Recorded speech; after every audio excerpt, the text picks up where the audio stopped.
The scent of antiseptic and fear clung to the air in the private wing of St. Jude's Memorial, a sterile perfume for the wealthy. Dr. Albright, the chief of surgery, fumbled with a hemostat, his hands trembling as he stared down at the man on the gurney. The patient was silent, his dark suit stained crimson, but it was the men flanking him, impossibly still, their eyes like polished stone, who choked the room. Albright was about to make a fatal error, his panic clouding his judgment. That was when Clara's voice, clear and cold as steel, cut through the tension. "Doctor, step aside."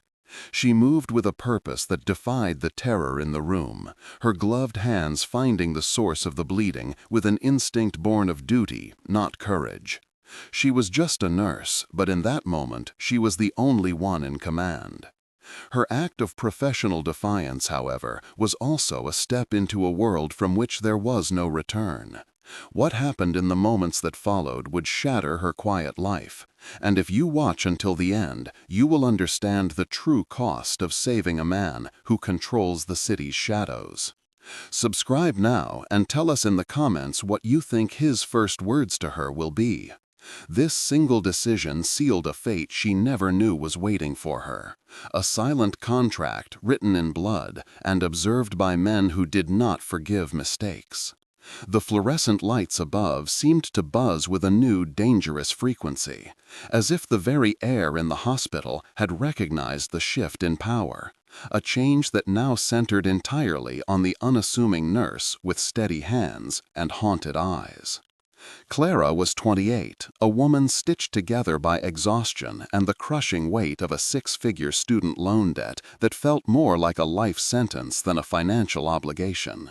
She lived in a small third-floor walk-up in a borough far from the polished marble of Manhattan's Upper East Side, a place where she was just another shadow returning home after dark. Her existence was a quiet loop of grueling shifts, instant noodles, and the silent prayer that her aging car would start in the morning.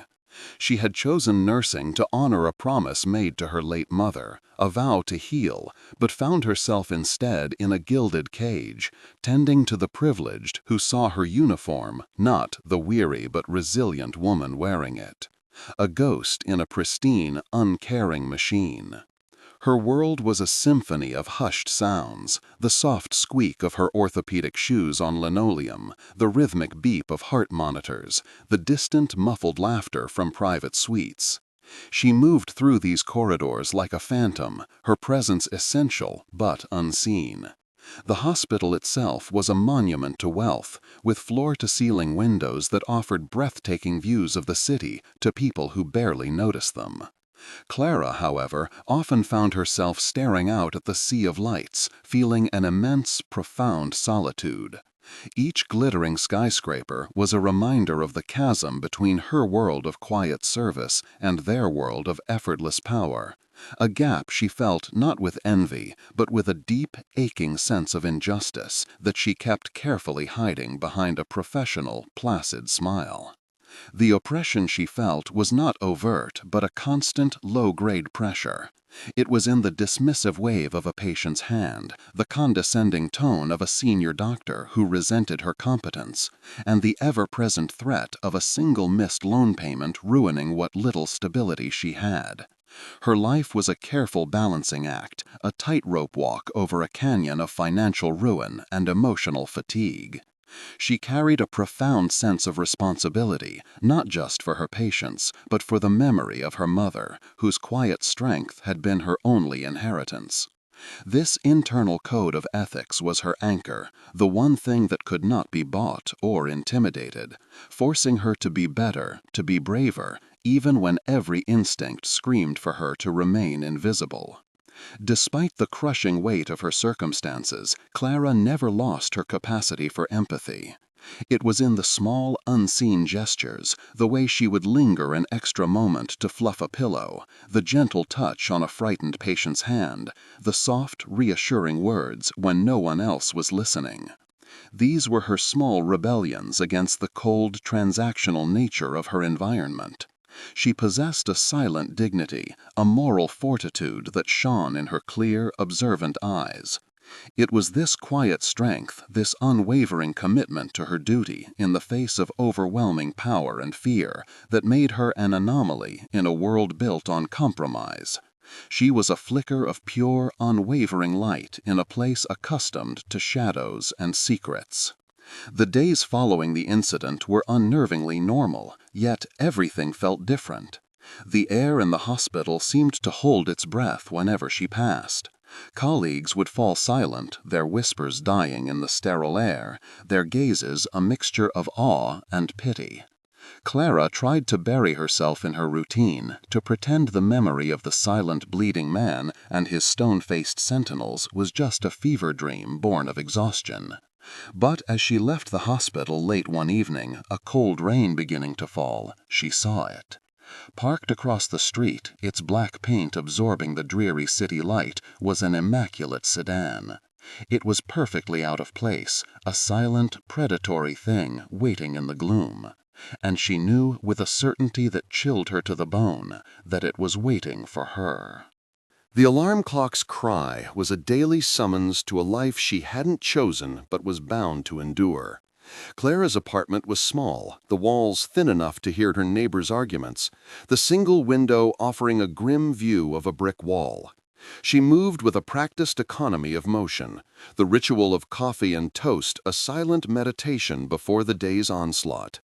The starched white of her nurse's uniform felt less like a symbol of healing and more like armor she donned for a battle of attrition. It was a costume of invisibility, designed to make her blend into the sterile background of wealth and privilege. A servant in a temple where money, not medicine, was the true god being worshipped, and she was merely a silent, unnoticed acolyte. The subway ride was a descent into a different kind of sterile environment, one of forced intimacy and shared anonymity. Pressed against strangers, the scent of damp wool and stale coffee filling the air, Clara would retreat into herself. She'd watch the blur of stations fly by, each name a reminder of a part of the city she would never truly belong to. These moments were a stark illustration of her confinement, a metal tube hurtling through darkness, mirroring her own journey. She was in constant motion, but going nowhere, surrounded by a crowd, yet profoundly alone. Her dreams felt distant here, fragile things that could be crushed by the closing of the subway doors or the jostle of an indifferent shoulder from another tired soul. Back at St. Jude's, the air was thick with a new kind of tension that followed her like a shadow. Dr. Albright, a man whose ego was as inflated as his surgical fees, now looked at her with a thinly veiled hostility. His pride had been wounded in that operating room, not by a rival surgeon, but by a nurse, and his resentment poisoned every interaction. He would question her charts in front of patients, his voice dripping with condescension, or assign her the most thankless tasks. The other nurses kept a respectful distance, their admiration for her courage warring with their fear of Albright's reprisal. She had become an island in the bustling hospital, a silent testament to a hierarchy that valued position over competence, and she felt the isolation keenly. The debt was a living entity, a predator that stalked her through sleepless nights and long shifts. It manifested in crisp, official-looking envelopes that made her heart seize, their bold red text screaming of final notices and escalating interest. The six-figure sum was an abstract horror, a number so vast it felt like a chain shackled to her soul. Every dollar she earned was already spent, every extra shift a mere drop in an ocean of obligation. This financial servitude was the true source of her oppression, a carefully constructed cage that ensured she would never have the freedom to walk away from the condescension, the exhaustion, or the quiet humiliations that defined her existence. It was a life sentence being served one grueling paycheck at a time. Her responsibilities extended beyond the hospital walls and her own crushing debt. Every other Sunday, she took a 2-hour bus ride upstate to a modest nursing home where her father resided. He was a man hollowed out by a degenerative illness, his mind a flickering candle in the wind. These visits were a ritual of quiet grief, She would read to him, hold his frail hand, and pretend not to notice the vacant look in his eyes. The facility's exorbitant costs were another weight on her shoulders, a moral obligation she refused to forsake. Her father's care was a non-negotiable expense, a testament to her loyalty and a further tightening of the noose that was her financial reality, leaving her no room for error, no chance for a life of her own. Yet, in stolen moments, Clara allowed herself to breathe. It happened late at night in an empty patient suite on the penthouse floor, where the panoramic view of the city skyline became her private canvas. She would stand before the glass, tracing the constellations of light, imagining the lives unfolding in each illuminated window. In these quiet interludes, she wasn't just a nurse. She was an architect of silent dreams, a woman who saw beauty in the geometry of the metropolis. These moments were her sanctuary, a form of defiance against the relentless grind. They were a reminder that beneath the uniform and the exhaustion, a part of her remained untouched, still capable of wonder in a world that seemed determined to crush it. The daily indignities were small cuts that bled her spirit dry. A finance mogul, recovering from a minor procedure, once snapped his fingers at her to fetch him a glass of water, not even bothering to look up from his phone. Another time, a society heiress complained that Clara's shoes squeaked too loudly, disrupting her afternoon nap. These were not overt acts of cruelty, but casual dismissals, reminders of her station. They saw the uniform, a functional object, not the woman inside it who held their lives in her hands, who monitored their heartbeats while they slept, and who silently absorbed their thoughtless contempt. Each instance was another brick in the wall separating her world from theirs, a wall built of money, power, and vast, unbridgeable indifference. The simmering conflict with Dr. Albright finally boiled over in the middle of a crowded nurses' station. He held up a patient's chart, his finger jabbing at a notation she had made, and publicly accused her of insubordination. He claimed she had overstepped her duties, his voice a theatrical boom intended for the entire floor to hear. The accusation was baseless, a petty retaliation for the night she had saved Damien Thorne's life by exposing Albright's incompetence. Clara stood her ground, her response calm and professional, but her insides were a storm of fury and helplessness. She saw the smug satisfaction in his eyes, the look of a man who knew he could destroy her career on a whim, simply because he held all the institutional power. Later that day, he cornered her in a deserted supply closet, the door clicking shut behind them, trapping her in the small, antiseptic space. His voice dropped to a venomous whisper. "You think you're untouchable because of who you saved?" he hissed, his face inches from hers. "You are a nobody. One phone call from me and your license is under review. You'll be drowning in so much debt and legal trouble you'll never work in this city again." The threat was absolute, the injustice of it a physical blow. In that moment, Clara felt the full weight of her powerlessness. Her skill, her dedication, her moral compass, none of it mattered.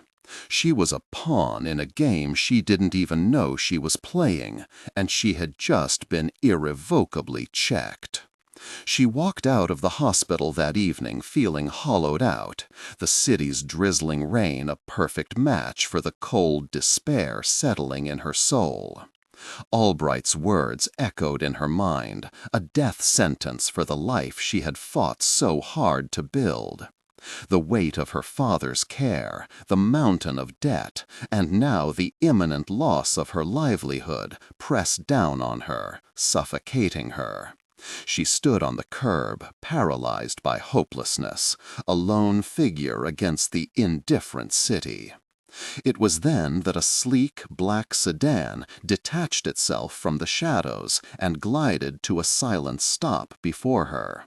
The rear window lowered, and for the first time she saw the man whose life she had saved. his dark eyes watching her with an unnerving, possessive intensity. The man in the back of the sedan was not a man, he was a portrait of absolute stillness. Damien Thorne sat framed by the window, the city's neon lights sliding across the impeccable lines of his dark suit without daring to linger. His face was a study in controlled shadow and sharp angles, his expression unreadable, yet his eyes held a chilling clarity. They were fixed on her, not with malice, but with the profound, unsettling focus of a predator that had finally located something it had lost. There was no movement, no wasted gesture, only a presence so immense it seemed to consume all the air and sound on the rain-swept street. He commanded the space from within the silent, armored cocoon of his vehicle, a king observing his domain from a throne of black leather and bulletproof glass. Clara knew his name only from terrified whispers that had circulated through the hospital's private wing, hushed rumors that painted him as a phantom who controlled the city's arteries of power and fear. He was a myth made of steel and shadow, a man whose influence was felt in the sudden resignations of politicians and the quiet collapse of rival empires. The stories never mentioned violence directly, but spoke of a more terrifying finality, of disappearances, of fortunes erased overnight, of a cold, methodical precision that left no witnesses. Seeing him now, she understood. His power wasn't in brute force. It was in this unnerving silence, in the gravitational pull of his stillness, a void that promised order and oblivion in equal measure. And she was caught in its orbit. The driver's door opened with a soft, expensive click. A man in a tired suit, his face impassive, walked around the car and opened the rear door for her, the gesture as smooth and practiced as a ritual. He said nothing, merely held the door and waited. It was not an invitation, it was an expectation. Every instinct in Clara's body screamed at her to run, to disappear into the anonymity of the city. But Damien Thorne's gaze held her fast, a silent command that was more potent than any threat. It was a look that acknowledged her fear, but dismissed it as irrelevant. Trapped between the memory of Albright's venom and the reality of this man's silent summons, she took a hesitant step forward, leaving the world she knew behind on the wet pavement. The interior of the car was a sanctuary of silence. The roar of the city vanished the moment the heavy door sealed shut, replaced by the scent of rich leather and the faint, clean smell of rain on a fine woolen coat. The space felt less like a vehicle and more like a private chamber, insulated from the chaos of the outside world. The lighting was subtle, casting Damien Thorne's features in a soft golden glow that did little to soften their severity. Clara sat rigidly on the opposite side of the plush seat, the distance between them feeling both like a vast chasm and an intimate, suffocating proximity. She was acutely aware of every small sound, the whisper of the tires on the wet asphalt, the soft rhythm of her own terrified breathing. They drove without a word, the city streaking past the tinted windows in a blur of watercolor light. Clara risked a glance at him, studying his profile against the fleeting backdrop of the metropolis. She saw the perfect cut of his dark hair, the strong line of his jaw, and something else, a thin, silvery scar that cut through his left eyebrow, a faint imperfection on an otherwise flawless mask of control. His hands rested on his knee, his long fingers perfectly still, yet she noticed the slight, almost imperceptible tension in his knuckles. It was a crack in the facade, a hint of a wound that no surgeon could ever stitch, a sign that the absolute stillness he projected was not a state of peace, but one of immense, constant, and exhausting restraint. The car glided into a private underground garage, stopping before an unmarked elevator. The journey upward was swift and silent, ending as the doors opened directly into a sprawling penthouse apartment. The space was a testament to minimalist luxury: dark wood floors, floor-to-ceiling windows revealing a breathtaking panorama of the city, and furniture so elegant it seemed to have been carved from shadow itself. There were no photographs, no personal trinkets, only a stark monastic order. It was a space designed for a man who owned everything and cherished nothing, a beautiful, empty fortress built to keep the world at bay. He led her to the center of the room, the city lights below them like a carpet of fallen stars, their silent brilliance illuminating the tension between them. He finally turned to face her, the full force of his attention a physical weight. His eyes, dark and analytical, roamed her face, not with desire, but with a piercing scrutiny that felt far more intimate. He seemed to be cataloging every detail: the weariness in her posture, the defiant set of her jaw, the faint tremor in her hands she was trying so hard to conceal. "You have a rare quality, nurse," he said, his voice a low, resonant baritone that seemed to vibrate in the cavernous room. It was the first time he had spoken, and the sound was both smoother and rougher than she had imagined. "It's a dangerous thing to possess, honesty. In a world of liars, it makes you a target." His words were not a compliment, they were a diagnosis. "Dr. Albright will be tendering his resignation tomorrow morning," Damien continued, his tone flat, as if stating an indisputable fact of nature, like gravity or the rising of the sun. "He will be relocating, far from here. His career in medicine is over." Clara stared at him, her heart hammering against her ribs. He knew. He knew about the threat in the supply closet, about the public humiliation, about the suffocating powerlessness she had felt just an hour before. He had seen the injustice she had suffered and had erased it with a few unspoken words, a casual exercise of power that was both a terrifying display of his reach and, in a deeply unsettling way, a profound act of protection. He had intervened, not for her, but to balance an equation she hadn't even realized he was solving. He moved to a polished mahogany desk, his movements fluid and economical. He did not offer her a drink or a seat. The interaction remained stark, stripped of all social pleasantries. He gestured to a single sheet of paper lying on the desk. It was a bank statement, but the numbers were astronomical, the account name hers. "Your student debt has been settled, an anonymous donation to the university's alumni fund." He watched her, gauging her reaction. It was not a gift. It was a chain, heavier and more binding than any debt. "I don't settle my accounts with money," he stated, his eyes locking with hers. "I settle them with loyalty. You saved my life. That has created a complication, an imbalance.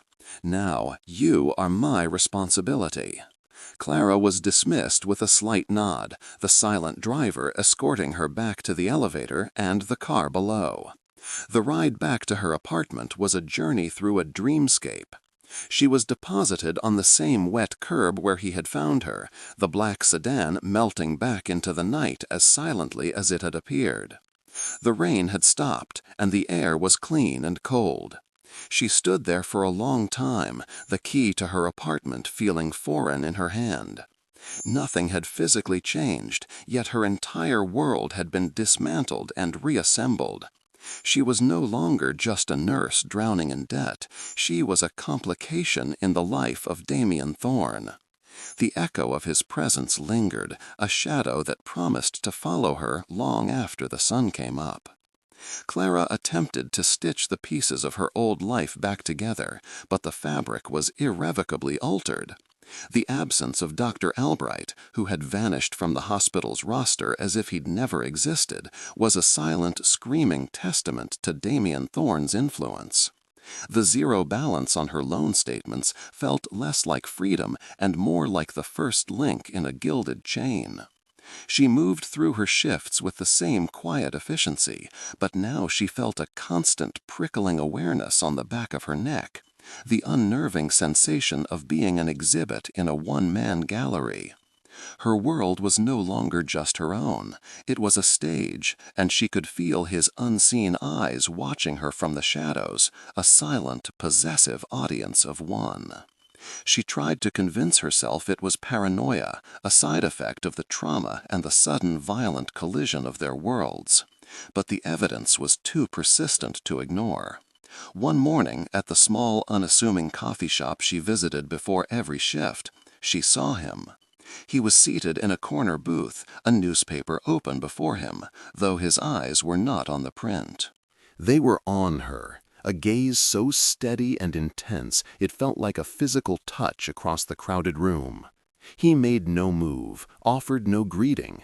He was simply there, a fixed point of immense gravity in her ordinary universe, and the simple act of ordering her coffee suddenly felt like a performance under a spotlight she could not escape.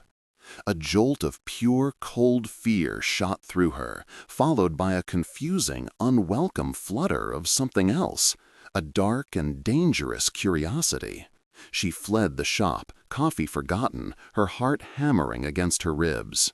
All day, the memory of his gaze followed her, a silent question she had no answer for. She hated the power it held over her, the way it made her feel both cornered and seen in a way she had never been before. She was a woman who had built her life on the principle of invisibility, and he had stripped that protection away with a single, unwavering look, leaving her feeling utterly exposed and vulnerable in a city of millions. He saw in her a discipline that mirrored his own, albeit in a different moral universe.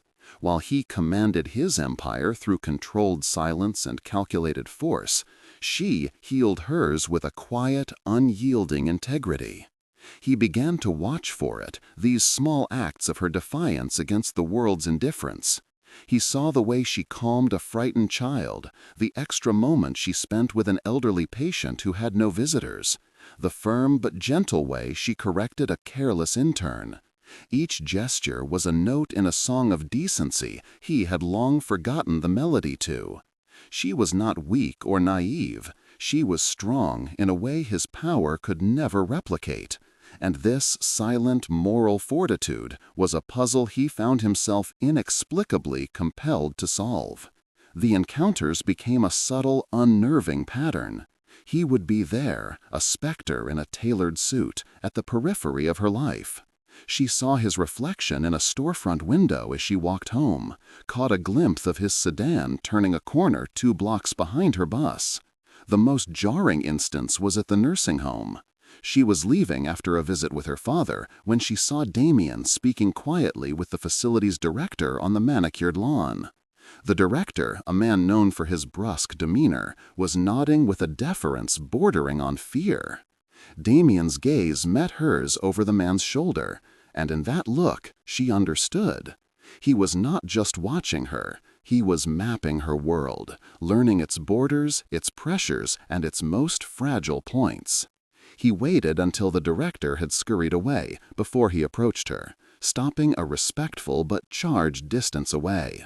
The late afternoon sun cast long shadows across the grass, and for a moment he looked less like a phantom and more like a solitary, somber figure. "The medical equipment here is outdated," he stated, his voice a low murmur that didn't carry. "That will be rectified." It was not an offer or a kindness, it was a declaration of intent, another move on a board only he could see. He was asserting his presence in the one place that was sacred to her, the part of her life defined by selfless love and duty, and she felt a wave of helpless fury at the intrusion. Clara found her voice, though it trembled slightly. "I don't want anything from you." The words felt small and futile against the backdrop of his immense power. He simply looked at her, his expression unreadable.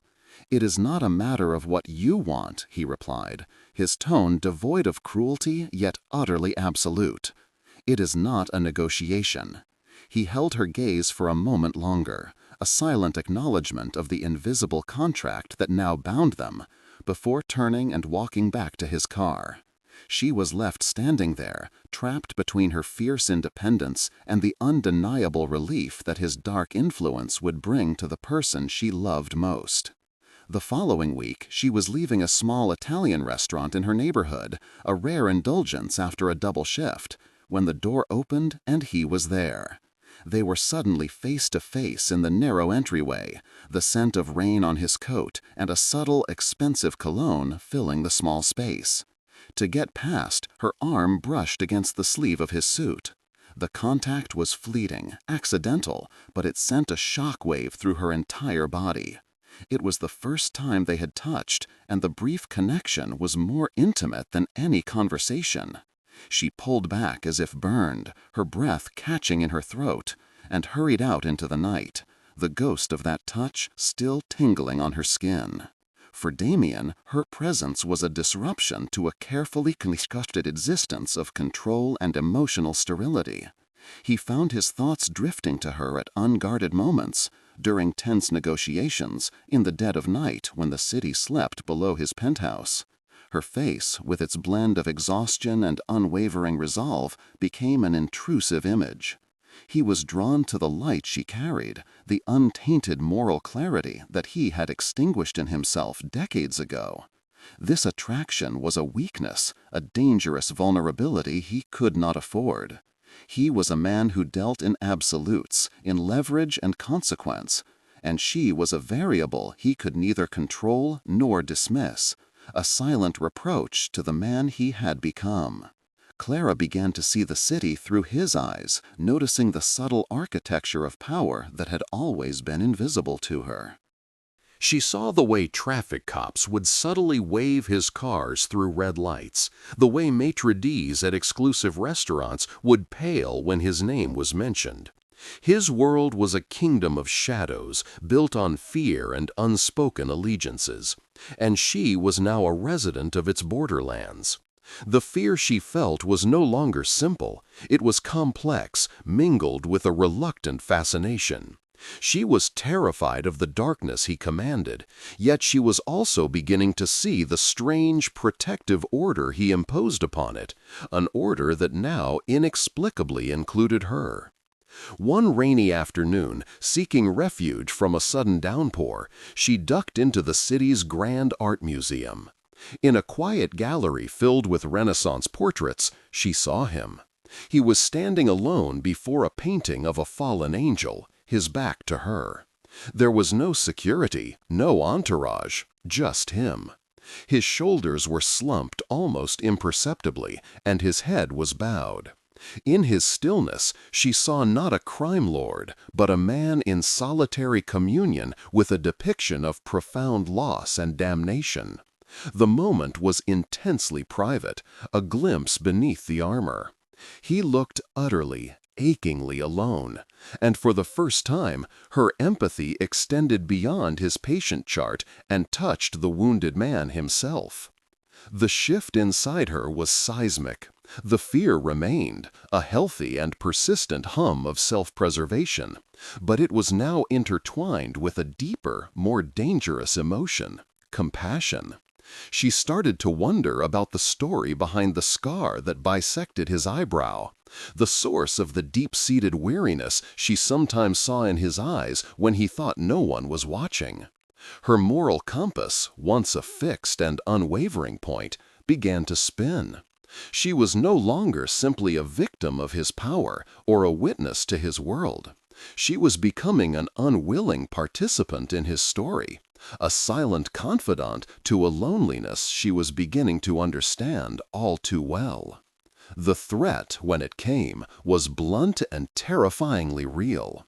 Leaving the hospital after a late shift, Clara walked toward the subway, the street lamps casting long, distorted shadows on the pavement. A rusted sedan, a relic from another era, pulled up beside her, its engine rumbling like a growl. Two men sat inside, their faces obscured by the darkness, but the predatory intent in their stillness was unmistakable. One of them rolled down the window, a grin splitting his face, revealing a row of yellowed teeth. "Mr. Thorne sends his regards," he said, the words a lie, a clear and malicious mockery.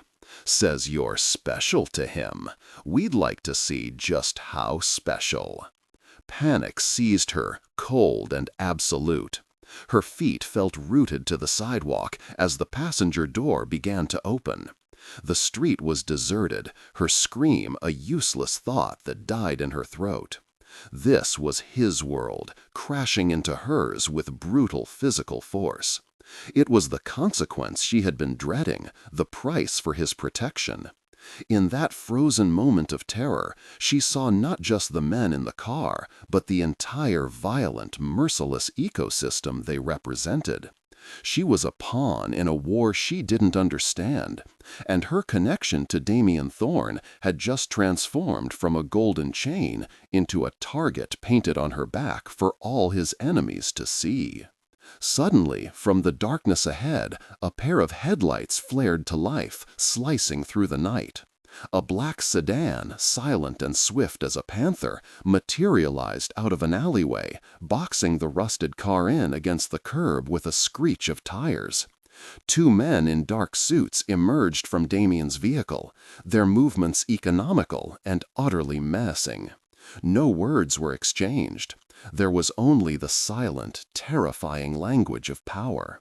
The men in the other car seemed to shrink, their predatory grins vanishing as they were faced with the true authority of the man they had dared to impersonate. After a tense, silent standoff that lasted an eternity, their car reversed violently and sped off into the night. Damien himself stepped out from the driver's side of his car, a detail that shocked her more than the threat itself. He had been driving. He walked toward her, his long coat billowing around him, his face a mask of controlled fury. But as he got closer, she saw the raw, undisguised terror in his eyes, not for himself, but for her. He stopped just before her, his hands clenched into fists at his sides, a visible war between his need to maintain control and a desperate human impulse to reach for her. "Are you hurt?" he asked, his voice low and strained, the sound rough with an emotion she could not yet name, but that felt dangerously close to care. He didn't wait for an answer. His gaze swept over her, a frantic, silent assessment for any sign of harm.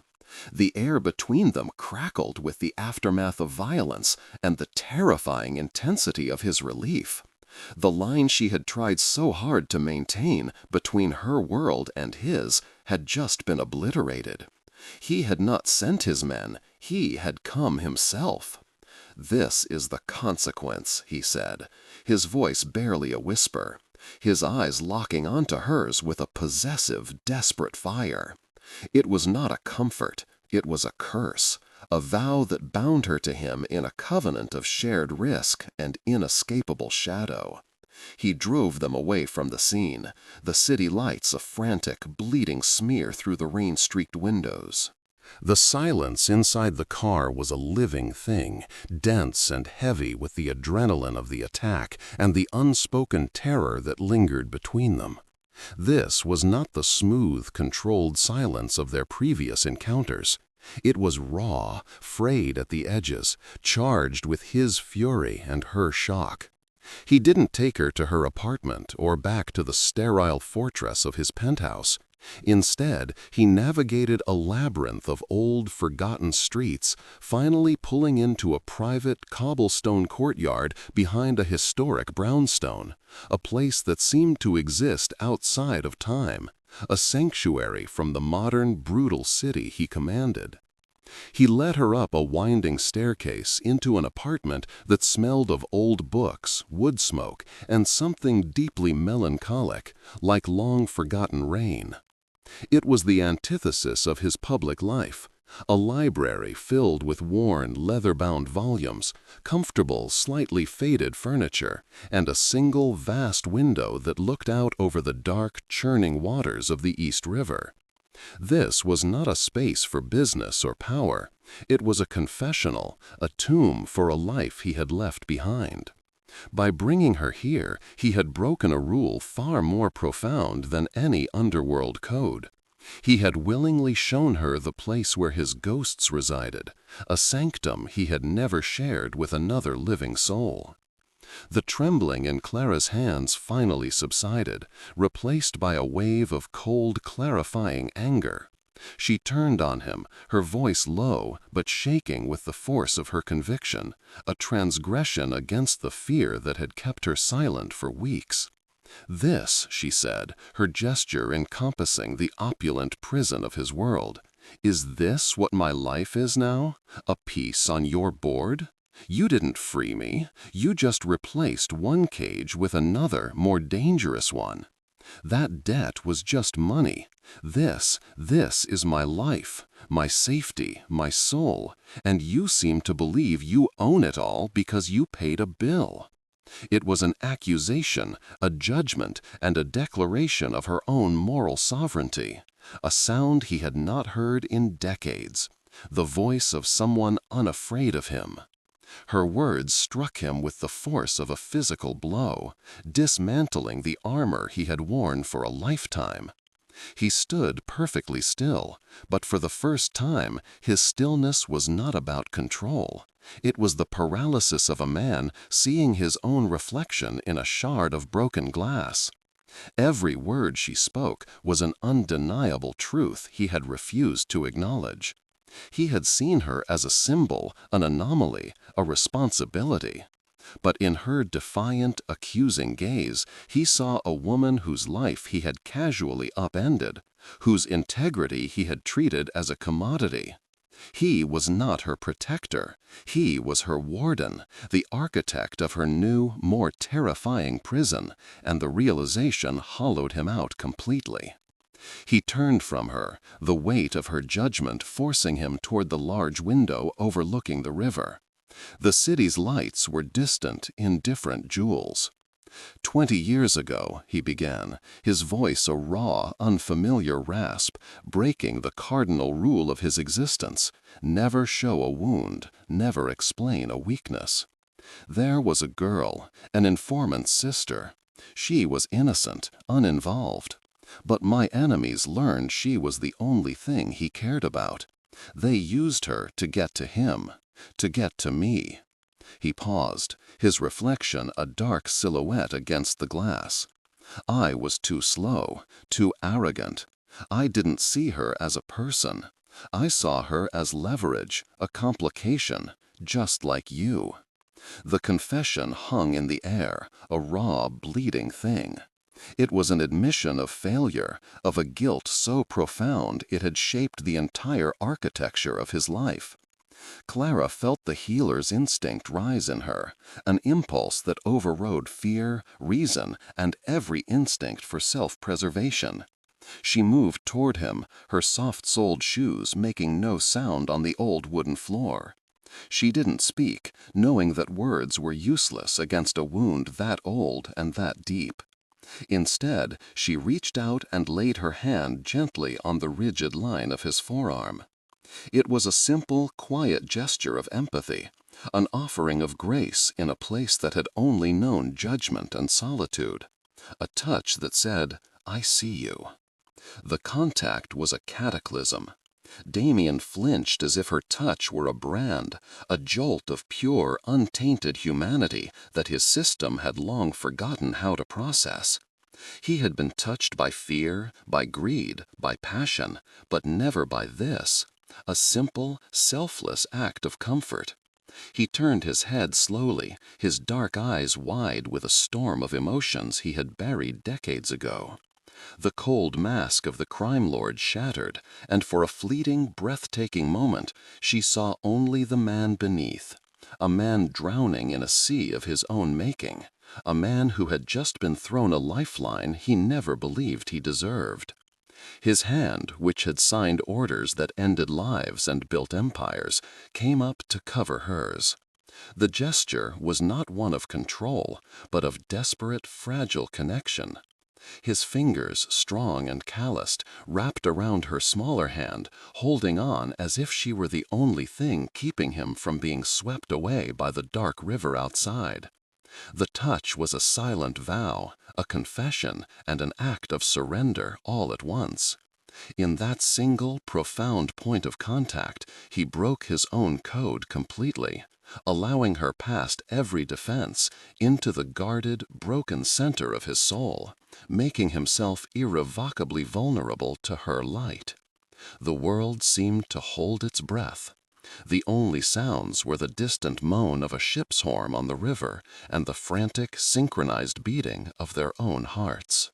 They stood there, suspended in a moment that had rewritten every rule between them. He was no longer the untouchable phantom, and she was no longer the innocent bystander. He had shown her his damnation, and she had answered with compassion. The vast, unbridgeable chasm of power that had defined their relationship had collapsed, leaving them standing on new, uncertain, and terrifyingly common ground. Nothing would ever be the same again. Slowly, as if it caused him physical pain, he released her hand. The warmth of his touch lingered on her skin, a phantom sensation that she knew would never fade. He took a half-step back, the mask of control slowly, imperfectly, reassembling itself over his features. "You should have run," he whispered, his voice hoarse with an emotion that was equal parts regret and awe. The words were not a warning, but a lament for her lost innocence and his own shattered solitude. In the profound silence that followed, they both understood. A line had been crossed, a moral event horizon from which there was no turning back for either of them. The drive back to her apartment was a descent into a new kind of silence, one colder and more absolute than any she had ever known. Damien did not speak, his hands gripping the steering wheel with a white-knuckled intensity that betrayed the storm raging beneath his controlled exterior. When he stopped at her curb, he didn't turn to her, his gaze fixed on the rain-slicked street ahead. "Go inside, Clara. Lock your door." The words were a command, stripped of the raw vulnerability she had witnessed in the library. It was a dismissal, a final, clean cut. As she watched his car disappear into the night, the protective shield of his presence vanished, leaving her alone with the terrifying knowledge that his world knew her name, and its shadows now stretched all the way to her doorstep. He returned to the sterile emptiness of his penthouse, a fortress of glass and steel that offered a panoramic view of a city he owned but could not feel. The library, with its scent of old books and shared confessions, was now a contaminated space, a monument to a weakness he could not afford. He poured a glass of whiskey, the amber liquid doing nothing to warm the ice that had reformed in his veins. His first call was to his head of security, his voice a flat, emotionless instrument of command. "Double the detail, unseen, unheard. She is to be a ghost. No one gets within 100 yards, no one." He was rebuilding the walls around himself, and more importantly, around her, brick by painful brick, burying the man she had touched beneath layers of cold, necessary cruelty. Clara's life resumed its familiar rhythm, yet the melody was gone, replaced by a dissonant hum of anxiety. The hospital felt like a stage set, the daily dramas of life and death seeming trivial compared to the silent war she now understood was being waged just outside its walls. She would catch her reflection in the polished steel of a medical cart and see a different woman, her eyes holding a new somber depth. The silence in her small apartment was no longer a refuge, but a void, amplifying the memory of his confession, the impossible warmth of his hand over hers. Every tick of her bedside clock was a measure of the growing distance between them, a sound that echoed the finality of his departure and the profound, aching loneliness that had taken his place. The whispers in the underworld grew louder. Damien Thorne, the untouchable architect of fear, had a vulnerability. The Falcone family, old rivals with a thirst for his empire, saw their opening. The men who had accosted Clara were their scouts, a low-level probe sent to confirm a rumor. Damien's personal, furious response had been the confirmation they needed. She was not just an asset, she was a weakness, a pressure point they could exploit to bring the entire Thorne organization to its knees. A strategic decision was made in a smoke-filled backroom.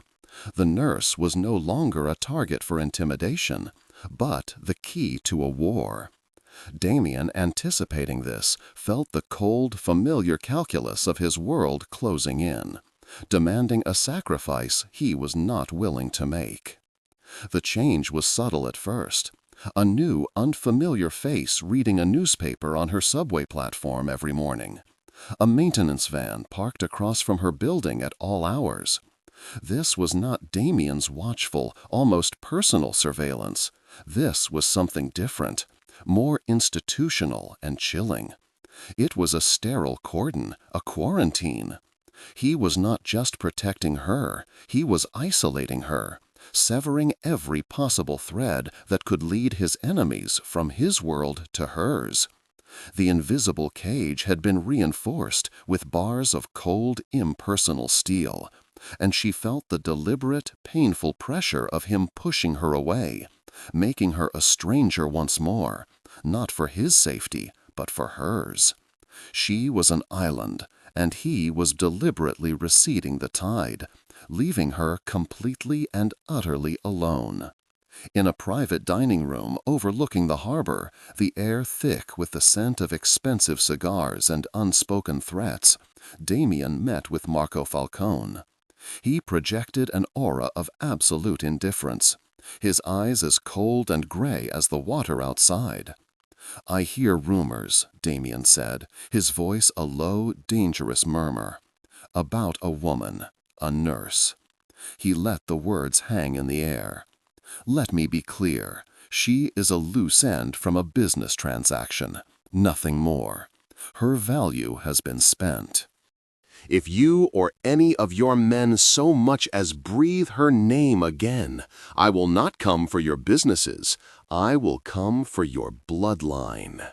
He was performing the role he was born to play, the monster from the stories, burning the memory of the man in the library to create a fire so terrifying no one would dare step near its warmth.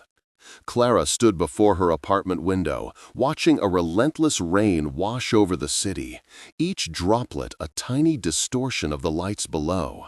The initial shock and fear had finally receded, leaving behind a painful, crystalline lucidity.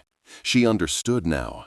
His withdrawal was not a rejection of her, but a rejection of the man he had allowed himself to be in her presence. To protect her, he had to become more of the phantom, the cold-blooded strategist, the unfeeling king. He was severing their connection not to save himself, but to save her from the consequences of his own humanity. The realization was a quiet agony, a deep, resonant grief for the man she had glimpsed and for the impossible connection that had been born and sacrificed in the space of a single night. Days later, a single, sterile report landed on Damien's desk. It detailed the sudden, simultaneous, and fatal misfortunes that had befallen the top lieutenants of the Falcone family. It was a message, delivered in the brutal language of his world, a definitive end to the threat against her. He stared at the document, then down at his own hands resting on the polished mahogany. These were the same hands that had held hers with such desperate, fragile need. Now they were stained again with the blood required to keep her safe. The act of protecting her innocence had forced him to commit acts of profound violence, dragging him deeper into the very darkness she had briefly illuminated. Her touch had not been his salvation. It had become the new, tragic justification for his damnation. A quiet resolve settled over Clara. She could no longer exist in this state of suspended animation, a protected specimen in a jar. Her old life, with its simple moral certainties, was gone forever. She looked at her starched white uniform hanging on the closet door and saw the costume of a woman who no longer existed. Her empathy for him had not been a mistake. It was the most real thing she had ever felt. But to honor it, she could not remain a passive victim of his protection. She had to understand. She began to read, to search, piecing together the public fragments of Damien Thorne's empire, not to expose him or fear him, but to comprehend the architecture of the cage he inhabited, the only way she could ever truly understand the man trapped inside. Weeks turned into a month of profound, unbroken silence. The unseen security detail faded into the background, the immediate danger having passed. But the connection between them remained, a high-tension wire humming with unspoken words, stretched taut across the boroughs. From his penthouse, he watched the city, knowing she was down there, a single point of light in his world of shadow, a light he could no longer approach. In her small apartment, she would look out at the skyline, feeling his absence as a physical presence, a constant hollow ache in her chest. They were two solitary figures, separated by a gulf of violence and sacrifice, forever bound by the deafening echo of a single, sacred touch in a quiet, lonely room. If this story has moved you, if you feel the weight of their impossible choice, please show your support. Like this video, share it with someone who appreciates a story of depth and consequence, and comment below with your thoughts on what it truly means to protect someone you care about. Your engagement helps us create more stories that explore the deepest corners of the human heart. 6 months passed in a silence so profound it became its own language. The city moved on, but Clara existed within an echo. One evening, she found herself at a hospital benefit gala, an event shimmering with the city's elite, the very people she once served with invisible hands. She was there as a guest, a representative for the nursing staff, wearing a simple, borrowed dress that felt like a costume.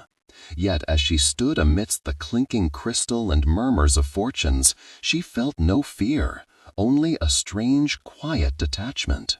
She had walked through a darker shadow than any of these powerful men could cast, and it had forged a resilience in her that was as unadorned and unbreakable as steel. She was no longer a victim of circumstance. She was a survivor of a war she had never enlisted in. It was then that she saw him. He stood across the grand ballroom, near a marble archway, a figure of absolute stillness in the swirling current of the crowd. Damien Thorne. He was a void in a room full of noise and light, his dark suit absorbing the gilded glow of the chandeliers. He was not looking at the politicians or titans of industry vying for his attention. He was looking at her. The breath caught in her throat, but the familiar cold panic did not come. Instead, a deep, resonant ache bloomed in her chest, the pain of a phantom limb, a connection she felt every day, even in its absence. She saw not the crime lord, but the solitary man from the library, forever framed by a window overlooking a dark and lonely river of his own making. Their eyes locked across the expanse of polished floor, and the world dissolved. The orchestra's soft melody, The drone of conversation, the entire glittering spectacle of wealth and power, faded into a muted, insignificant hum. In his gaze she saw it all.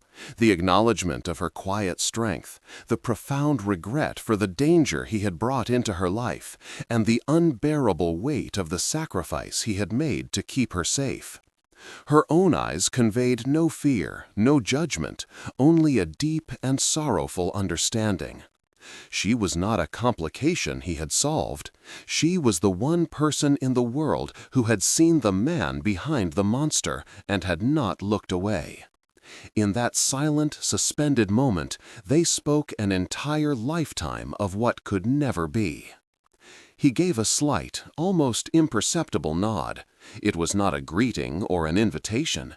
It was a release, a benediction, a final, silent acknowledgment of the debt that bound them not by money or power, but by a shared moment of profound, painful humanity. Then, with a control that must have cost him everything, he turned his back to her and disappeared into the crowd, exiting through a side door and vanishing back into the night. He did not approach. He did not send a message.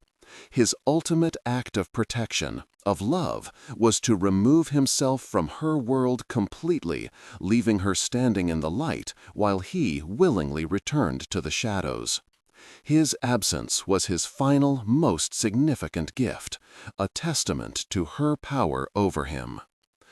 Clara remained where she was, the ghost of his gaze still warm on her skin. She felt not the sting of abandonment, but the quiet, bittersweet peace of closure. The next morning at the hospital, a stunning announcement was made. An anonymous benefactor had endowed a new, state-of-the-art pediatric oncology wing. Construction was to begin immediately. A small plaque was to be the only recognition, at the donor's insistence. It would not bear his name or any name associated with power or wealth. It would simply be called the Eleanor Grace Wing. Clara froze, her hand flying to her mouth. It was her mother's name, a secret she had shared with no one. It was his last word to her, a gesture not of power, but of pure, selfless grace. She stood alone in the empty, unfinished space that would one day be the wing, a hand resting on the cool, unpainted drywall. He had not erased her debt to set her free. He had honored it to show her the profound value of a single, decent life in a world of compromise. He had not caged her in his world. He had used his darkness to build a sanctuary of light for others in her name. He was a ghost, a whisper, a memory of a touch in a lonely room. But his redemption was here, in the concrete and steel rising around her. Some debts could never be paid, only honored in the quiet, sacred spaces between two worlds. If their silent story of sacrifice and redemption touched your heart, become part of our community. Subscribe now, like this video, and share in the comments what you believe a single act of courage can truly change.